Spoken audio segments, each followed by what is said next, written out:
अस्सलामुअलैकुम dear students.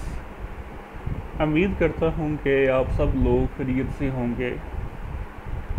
हमने botany paper C का fourth chapter nucleus and chromosome start किया हुआ है और लास्ट टाइम जो हमने टॉपिक डिस्कस किया था वो था न्यूक्लियस। सबसे पहले हमने कैरेक्टरिस्टिक्स ऑफ न्यूक्लियस को डिस्कस किया था। उसके बाद हमने न्यूक्लियस के गिर्द जो मेम्ब्रेन होती है जिसको आप बोलते हैं न्यूक्लियर मेम्ब्रेन या न्यूक्लियर एनवेल्प उसको डिस्कस किया था। फिर हमने न्यूक्लियर मेम्ब्रेन के अंदर जो पोर्स प्रेजेंट होते हैं जिनको हम बोलते हैं न्यूक्लियर पोर्स उसको हम डिस्कस किया था। उसके बाद हमने न्यूक्लियर पोर कम्प्लेक्स को डिटेल में डिस्कस किया था। फिर हमने जो एक्सपोर्ट होती है मटीरियल की बिटवीन दीज न्यूक्लियर पोर्स उसको डिस्कस किया था। और लास्ट में हमने import and export of protein जिसको हम RAN साइकिल भी कहते हैं उसको डिटेल में डिस्कस किया। और आज जो हम टॉपिक स्टार्ट करने जा रहे हैं वो है न्यूक्लियोलस और फिर हम क्रोमोसोम्स को भी डिस्कस करेंगे। तो पहले हम देख लेते हैं न्यूक्लियोलस। जो मोस्ट विजिबल स्ट्रक्चर है किसी भी नॉन डिवाइडिंग न्यूक्लियस में उसको हम बोलते हैं न्यूक्लियोलस। न्यूक्लियोलस जो है ये नॉन मेम्ब्रेनस बाउंड स्ट्रक्चर है और न्यूक्लियोलस का जो फंक्शन है वो है राइबोसोम्स की सिंथेसिस। न्यूक्लियोलस को हम राइबोसोम्स की फैक्ट्री भी कहते हैं। इसी तरह हम राइबोसोम्स को प्रोटीन सिंथेसिस की फैक्ट्री भी कहते हैं। और बाद औक़ात एक सेल में 2 और मोर न्यूक्लियोलाई जो हैं वो प्रेजेंट होते हैं और इनका जो नंबर है वो डिपेंड करता है स्पीशी के ऊपर और सेल की रिप्रोडक्टिव साइकिल के ऊपर। लेकिन ज़्यादातर सेल्स में जो हैं वो 2 और 3 न्यूक्लियोलाई जो हैं वो प्रेजेंट होते हैं। न्यूक्लियोलस जो है ये एक रफली स्फेरिकल स्ट्रक्चर है। ये अंडर इलेक्ट्रॉन माइक्रोस्कोप जो है एक mass of densely strained granule जो है वो अपीयर होता है। न्यूक्लियोलाई जो हैं ये प्रेजेंट होते हैं एट दी न्यूक्लियोलर ऑर्गेनाइज़र और ये जो न्यूक्लियोलर ऑर्गेनाइजर्स हैं ये स्पेशलाइज्ड रीजन्स हैं कुछ क्रोमोसोम्स के। इनमें मल्टीपल कॉपीज़ ऑफ जीन जो हैं वो प्रेजेंट होती हैं फॉर दी राइबोसोम सिंथेसिस। और जो राइबोसोम्स होते हैं ये प्रेजेंट होते हैं in the various stages of production. एक जो एक्टिवली ग्रोइंग सेल होता है वो ऑलमोस्ट 10,000 राइबोसोम जो है वो पर मिनट जो है वो प्रोड्यूस कर सकता है। क्योंकि न्यूक्लियोलस के गिर्द कोई भी मेम्ब्रेन प्रेजेंट नहीं होती जो कि उसको सेपरेट कर सके from the other nuclear material. और जो न्यूक्लियोलस है ये सिंथेसाइज करता है और स्टोर करता है राइबोसोमल RNA को। न्यूक्लियोलस के 2 रीजन्स होते हैं, peripheral granular region and central fibrillar region. जो PGR है ये कंपोज होता है प्रिकर्सर ऑफ राइबोसोमल सबयूनिट से और जो CFR रीजन है वो कंपोज होता है large molecular weight RNA and ribosomal RNA। जो राइबोसोम्स हैं ये असेंबल्ड होते हैं इन द न्यूक्लियोलस।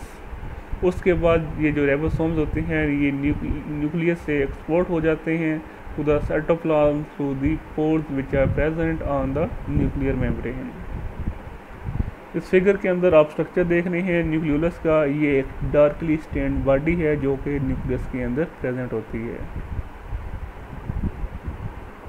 अब हम डिस्कस करते हैं क्रोमोसोम्स को। तो सबसे पहले हम क्रोमोसोम्स को डिफाइन करते हैं that the chromosomes are the organized structure of DNA, protein and traces RNA found in the cell।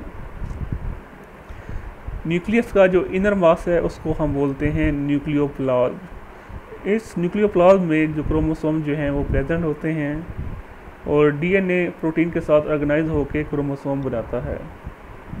Chromosomes जो हैं ये थ्रेड लाइक स्ट्रक्चर हैं ड्यूरिंग द इंटरफेस, तो इसलिए हम इनको एज अ इंडिविजुअल स्ट्रक्चर जो है वो आइडेंटिफाई नहीं कर सकते।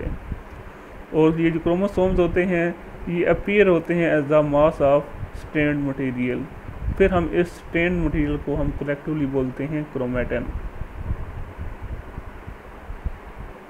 सेल डिवीजन से पहले जो क्रोमोसोम्स होते हैं वो कंडेंस होते हैं। कंडेंस कब किस फेज़ में होते हैं? ये एस फेज़ के अंदर होते हैं जिसकी वजह से क्रोमोसोम जो हैं वो डुप्लीकेट होते हैं डुप्लीकेट होने के बाद ये क्रोमोसोम जो हैं वो थिक हो जाते हैं। अब हम इनको एज अ सेपरेट स्ट्रक्चर जो है वो देख सकते हैं।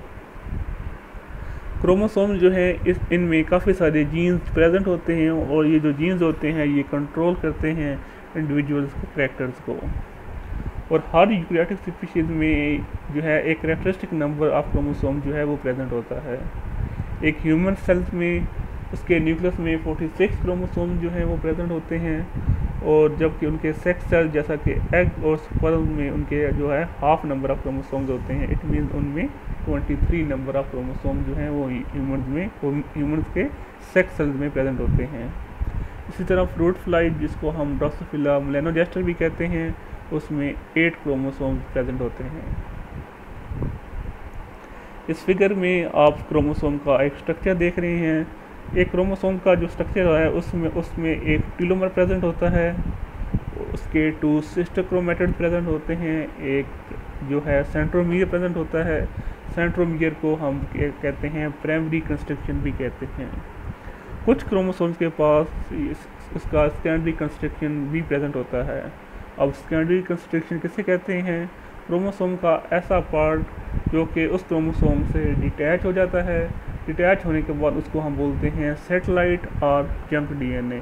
वो सैटेलाइट या फिर जंक डीएनए दोबारा उसी क्रोमोसोम के साथ या फिर किसी और क्रोमोसोम के साथ आके अटैच होता है। जहाँ पे वो आके अटैच होता है तो उसको जिनको हम बोलते हैं सेकेंडरी कंस्ट्रक्शन। नेक्स्ट हम देखते हैं अपीयरेंस ऑफ क्रोमोसोम। क्रोमोसोम जो है ये widely differ in their appearance.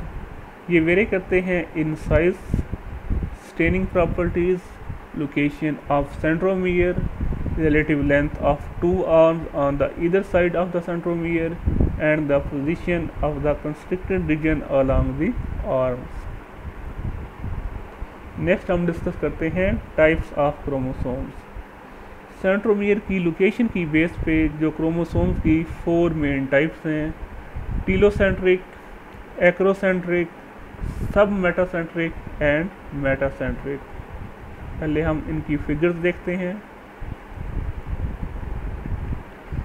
अगर तो सेंट्रोमियर प्रेजेंट होगा at the tip of the chromosome, उसको हम बोलेंगे टीलोसेंट्रिक, और इसकी जो शेप बनती है वो बनती है आई शेप। और अगर सेंट्रोमियर जो है वो प्रेजेंट होगा near the tip of chromosome, उसको हम बोलेंगे एक्रोसेंट्रिक, और इसकी जो शेप बनती है वो बनती है जे शेप। इसी तरह अगर क्रोमोसोम जो है वो अगर सेंट्रोमियर जो है वो प्रेजेंट होगा near the middle of the chromosome, उसको हम बोलेंगे सब मेटासेंट्रिक, और इसकी जो शेप बनती है वो बनती है एल शेप। और अगर सेंट्रोमियर जो है वो प्रेजेंट हो at the middle of the chromosome, उसको हम बोलेंगे मेटासेंट्रिक, और इसकी जो शेप बनती है वो बनती है वी शेप। अब हम इसको डिस्कस भी कर लेते हैं। If the centromere is present at the tip of chromosome, तो उसको हम बोलेंगे टीलोसेंट्रिक, और इसकी जो शेप बनती है ड्यूरिंग दी एनाफेज वो बनती है आई फेज। और अगर सेंट्रोमियर जो है ये प्रेजेंट हो near the tip of chromosome, उसको हम बोलते हैं एक्रोसेंट्रिक, और इसकी जो शेप बनती है ड्यूरिंग द एनाफेज वो बनती है जे शेप। और अगर सेंट्रोमियर जो है ये नियर द मिडल जो है वो प्रेजेंट हो, तो उसको हम बोलते हैं सब मेटासेंट्रिक, और ये जो सब मेटासेंट्रिक जो है ये क्रोमोसोम्स को डिवाइड करता है इनटू 2 अनइक्वल आर्म्स, और इसकी जो शेप बनती है वो बनती है एल शेप। और लास्ट जो टाइप है क्रोमोसोम की वो है मेटासेंट्रिक। अगर तो सेंट्रोमियर जो है वो प्रेजेंट हो at the centre of chromosome, और वो क्रोमोसोम्स को डिवाइड करे इनटू 2 इक्वल आर्म्स, तो उसको हम बोलते हैं मेटासेंट्रिक। और सेल डिवीजन की एनाफेज के दौरान इसकी जो शेप होती है वो होती है वी शेप। तो उम्मीद है आपको इस लेक्चर की समझ आई होगी। आज के लेक्चर में हमने सबसे पहले न्यूक्लियोलस को डिस्कस किया। हमने ये देखा कि वो डार्कली स्ट्रेन्ड बॉडी है जो कि न्यूक्लियस में प्रेजेंट होती है। उसके बाद हमने न्यूक्लियोलस का फंक्शन डिस्कस किया था, और फिर हमने उसके 2 रीजन जो हैं वो डिस्कस किए। उसके बाद हमने क्रोमोसोम्स को स्टार्ट किया। तो क्रोमोसोम्स की सबसे पहले हमने मॉर्फोलॉजी को डिस्कस किया।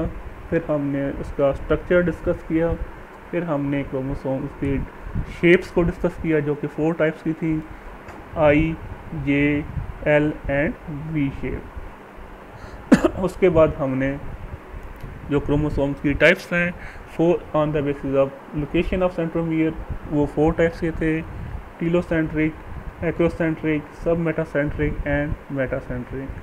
तो आज का हमारा यही टॉपिक था। इंशाल्लाह नेक्स्ट लेक्चर में हम जो है स्ट्रक्चर ऑफ क्रोमोसोम्स को डिटेल में डिस्कस करेंगे और साथ ही हम अल्ट्रा स्ट्रक्चर ऑफ क्रोमोसोम्स को भी डिस्कस कर लेंगे। तब तक के लिए फिर अल्लाह हाफिज़।